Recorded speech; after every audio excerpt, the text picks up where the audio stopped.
My husband can't accept that I don't like mustard. When I protested, he threatened divorce and drove dangerously, putting us both at risk. We've been married 2 years, dating 5. We are both 34. I'm a woman, he's a man if it matters. I'm not a picky eater. In fact, I'm quite adventurous, and every time I've traveled I've always made it a point to try dishes with unusual, uncommon ingredients to say I've tried them. There are very few foods I won't eat. One of them is mustard, the condiment. I don't like it. I just don't. The taste is very strong and overpowering, and it's an unpleasant taste. I've tried yellow, stone ground, honey, artisan, brown, spicy, you name it. I have tried them all. And I just don't like them. My husband for some reason never understood this. He loves mustard, especially honey mustard. He puts it on all his sandwiches, dips his fries in it. And every time he tries to force me to try it, he'll insist I'll like it this time. I'm a grown-ass woman. I know what I don't like. And I don't like mustard. So I'll say no, and it'll devolve into a mini argument where he'll call me picky.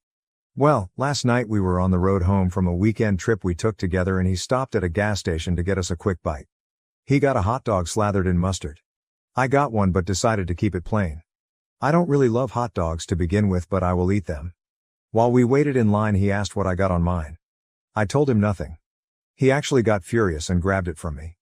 He marched over to the condiment station and began putting mustard on my hot dog, telling me to grow up and stop being picky. I just walked out and sat in the car. I didn't even want the damn hot dog anymore. My appetite was gone. He came back and began screaming at me for embarrassing him even further. The word divorce was said for the first time ever. I secretly recorded his screaming because I was genuinely afraid I would die. He was driving erratically, swerving and speeding. I'm in a hotel tonight. He ignored me all day at work, and then the calls started around when he realized I wasn't coming home. Non-stop voicemails and texts. He sent me a screenshot of a Google search for local divorce lawyers. I haven't eaten all day and I've been sobbing in this damn hotel room. I don't want to get divorced, and I wish I had just ate the fucking mustard. Someone, anyone, please give me an explanation. Am I in danger? Why would he react this way to a preference of mine? I'm completely broken right now. Relevant comment. Commenter, there's gotta be more going on here than mustard. Things just don't escalate from mini arguments to full of screaming rages and divorce lawyers. But it's pretty simple. You said no. He does not respect you. He doesn't respect your right to say no. He does not respect your right to make your own choices about food. Does this lack of respect carry on into things other than your no to mustard? OP, yes. It will usually take him at least 3 times to acknowledge when I say no. Update 1. Some answers I guess to questions I saw, regarding when I said no to sex. He respected me if I said no to having sex, but he would ask for blowjobs over and over. I used to give in at first until I started dreading doing it. He tried buying all this stuff to make me like it, to make it easier or whatever. I used to like blowjobs. I don't like giving them to him. But he'll still ask over and over. I started responding with, I said no. Are you going to force me to do it? And he'd get squeamish and offended that I'd implied he would rape or assault me. If I have a support system, no. I've always been a very small circle kind of person, and I lost touch with casual college friends. My friends are his. It makes me feel like a loser, but I don't really have friends of my own. My parents are dead. My dad died when I was a teen, and my mom passed recently of heart failure. I have no siblings. I'm financially capable of living on my own, and I could pay for a divorce. I just really didn't want things to be this way. The mustard thing was always just an annoyance to me. I didn't consider it a deal breaker, but obviously it is for him. We have no kids and no equity. Our finances are separate save for one joint account we equally contribute to for bills. We were looking at buying a house. I'm safe. I'm at work and I'm staying in the hotel until further notice. He has continued to text. One message said that he loves me and doesn't want to lose me, but I've forced his hand by refusing to communicate or come home. I haven't answered. I don't know what to say. I forced myself to eat my favorite takeout late last night, but it tasted like cardboard. I stayed up late compiling a list of every time he has shown worrying behavior. I guess the mustard is the tip of the iceberg. Relevant comment. OP, an addendum, I suppose. I do very much love him, and he has been my best friend for years now. I really do, plan to spend my life with him. I'm not afraid of being alone, but I don't want to be lonely. I wish my mom was here. Update 2. Sincerely, thank you all for your kind words as well as sending me links to resources. He has reverted back and has told me that he never wants to see me again. So I suppose that gives me time to read that book that someone on RA suggested to me. I forget the name. I will admit while I was at work and thinking of the lonely room waiting for me after 5, I considered just going home. But I knew what awaited me. I'm too drained to muster up the kind of apology he would be expecting in order for things to go back to normal. I honestly fear that our normal is detrimental to me. I also don't want to apologize. I don't think I did anything wrong, and you all helped validate that. I always felt like I was the one disturbing the peace. He'd get so upset over things that were little to no effort for me to just do or go along with because I loved him. And somewhere along the way I think I lost myself. I never liked mustard. I never liked golf, camping, or red wine. But he loves all of these and wants me to love them too. He said he was introducing me to his hobbies so we would have shared interests as a couple. But I have realized that out of all the things I used to like, he has either refused to try or ignored my interest. Our shared interests are just his. God, how do I feel like my own person again? My world broke not 2 days ago and now I'm drunk at a hotel bar switching between Reddit and researching divorce lawyers. I still don't want a divorce. It's so permanent. I never pictured myself as a divorcee. I used to think that every choice I made deliberately. It used to be a point of pride for me, but he's making this choice for me. And it hurts. Update 3.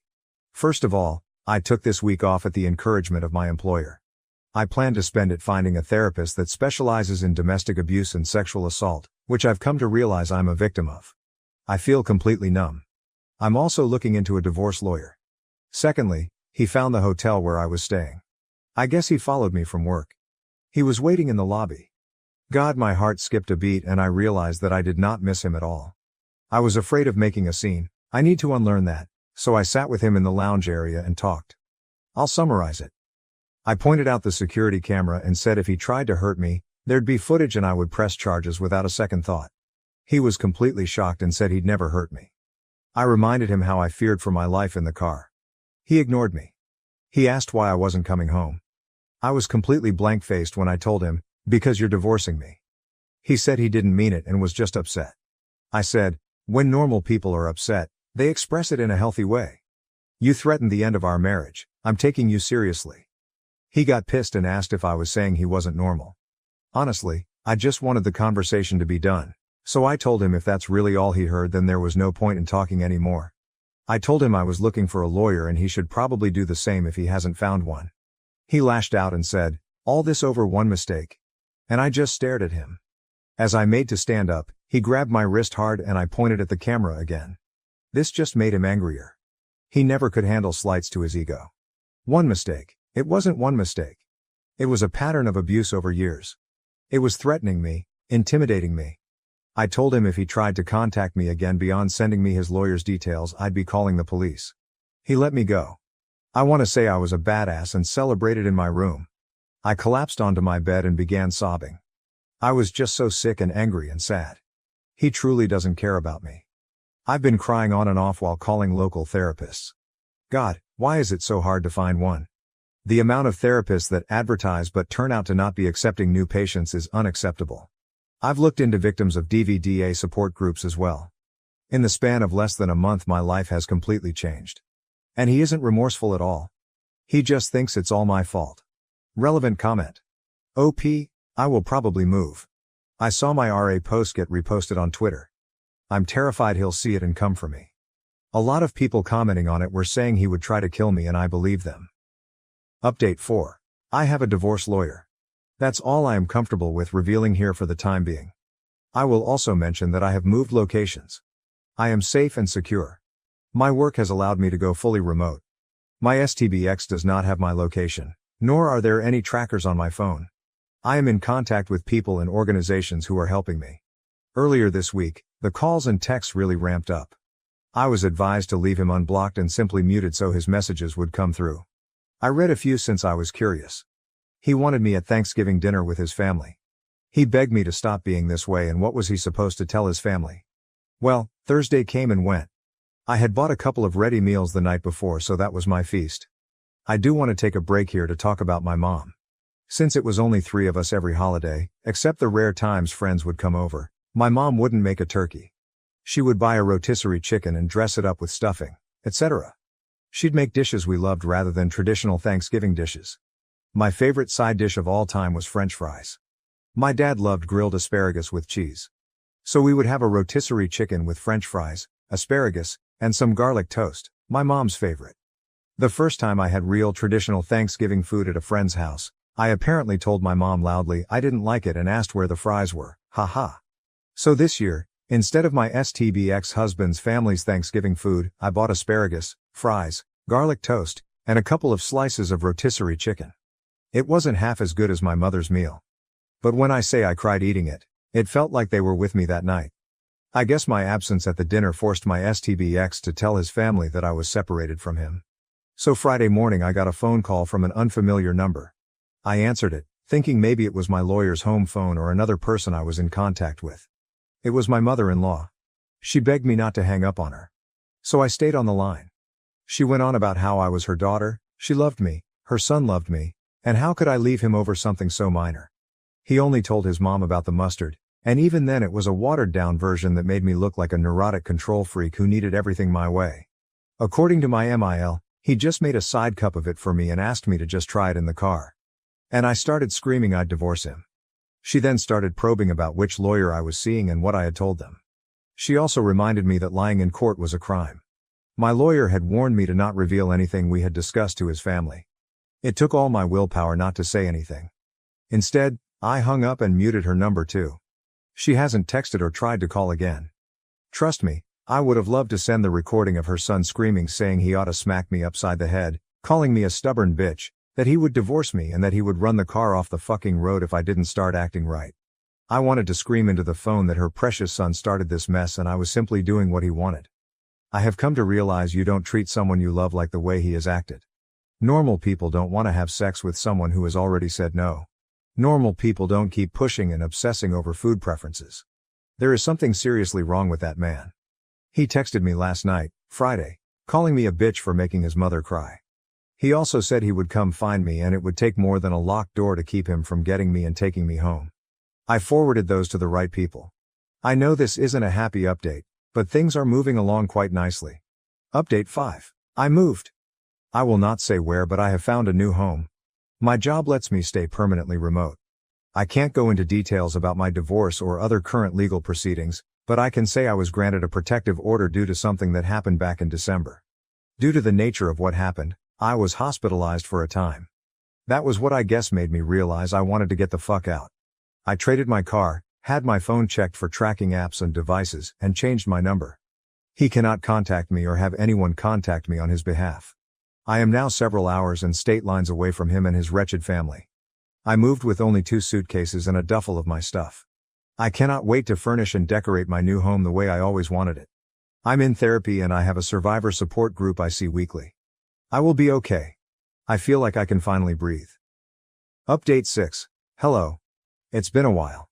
I'd sort of forgotten about this account until I saw screenshots of my posts uploaded to Instagram. Some key points. I am still going to therapy, individual counseling and bi-weekly group meetups for victims of DV. I am absolutely not dating.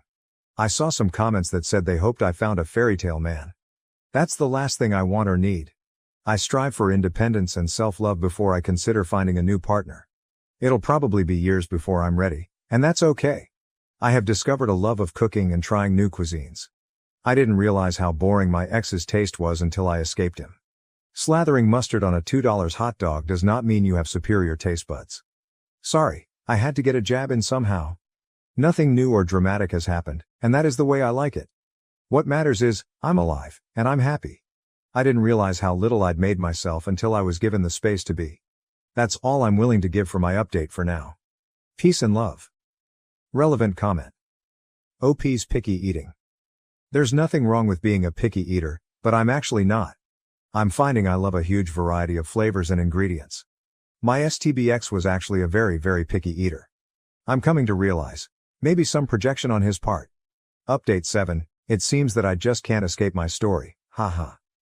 I was getting ready for the day when my TikTok feed showed a podcast reading and reacting to my story. I'm here to reassure all of you that I'm okay, alive, safe, free, and with that stress and anxiety, mostly, cleared up, I feel like I can finally put to words my emotions. I was very small and skittish during the abuse and for some time after leaving. I'm not sure how else to put it, But I felt like I had to be small. I was constantly regulating and accommodating. It was horrible, in retrospect, but no one prepared me for the emotional turmoil that ensues once you're safe and away. I felt rage like nothing else. I would spend hours screaming and crying into my pillow, hating him, wondering how dare he treat me like that. As therapy and my support group has worked to rebuild my self-esteem, I've become more and more outraged on my own behalf. I read why does he do that, and while it helps provide context to why he abused me, it still doesn't make me feel less angry, I guess. I'm angry for myself as a human being. He treated others with respect but thought I deserved all that he did to me. And that makes me angry. Of course there was relief, sadness, all of that. I think I slept for days straight after I left. I was in a daze. My therapist reassured me that all of this is normal. I don't want this update to be negative, not in the slightest. So some good news as well. My therapist recommended yoga and Pilates, and it has been great for me. The release of a deep stretch, being in shape, feeling strong, it all has helped me massively. I feel healthy, and yes, I cry when I do hip opening stretches. Haha. Also, I made friends, real friends. I joined a local women's club, part of my neighborhood, and we do various activities bi-monthly. This next week, we'll be doing a little embroidery project. Everyone brings snacks and we just enjoy each other's company. I'm alive. I'm angry, but that is part of healing, but I am working on being happy. Also, I will never, ever eat mustard again, or be pushed into doing anything I said no to the first time. Relevant comment. OP clarifies, he did not do jail time. He went to mandated counseling and that was considered legally acceptable, equivalent to jail in our state. TW, sexual assault, he raped me. That's the catalyst that resulted in me moving and our divorce moving along properly. He was trying to impregnate me. He told me that. Thank you for watching. If you haven't subscribed yet, please do so and hit the notification bell to stay updated with more shocking real-life stories happening around you.